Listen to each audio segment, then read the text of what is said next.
அதுக்கப்புறம் ஒரு சில படங்கள் நடிச்சிருந்தாலும் இந்த படத்துலையும் இவங்க தான் ஹீரோயினாக நடிச்சிருக்காங்க. ஆக்சுவலாக இந்த படத்தில் இவங்களோட ரோல் என்ன அப்படின்னு பார்த்தீங்கன்னா, ஃபஸ்ட்டு நம்ம ஹீரோவை இவங்க வந்துட்டு ஒரு மேட்ச்மோனி ஆப் மூலியமாக தான் மீட் பண்ணுறாங்க. மீட் பண்ணி 2 பேரும் ஃபஸ்ட் டைம் பேசிக்கல. அப்போ தான் வந்துட்டு இவர் வந்துட்டு ஒரு போலீஸ் அதிகாரி அப்படிங்கிற விஷயமே நம்ம ஹீரோயினுக்கு தெரிய வருது. எல்லா விஷயத்தையும் நம்ம ஹீரோ வந்து ஃப்ராங்காக பேசுகிறாரு.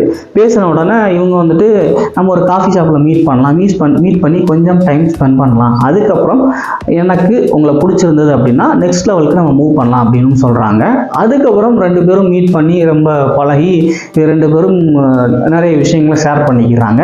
இப்படி இருக்கையில 2 பேரும் ரொம்ப க்ளோஸ் ஆகுறாங்க. இந்த டைமில் தான் நம்ம ஸ்ரீநிதி செட்டியை வந்துட்டு பார்த்தீங்கன்னா நம்ம ஹீரோவோட லேப்டாப்பில் ஏதோ ஒரு விஷயத்தை வந்து கண்டுபிடிக்க ட்ரை பண்ணுறாங்க. ஃபைனலாக இவங்களும் ஒரு போலீஸ் அதிகாரி அப்படிங்கிற விஷயம் வந்து தெரிய வருது. இவங்க எதுக்காக நம்ம ஹீரோ கூட இவ்வளோ தூரம் இணக்கமாக பழகணும், அவரோட லேப்டாப்பில் உள்ள விஷயங்களெல்லாம்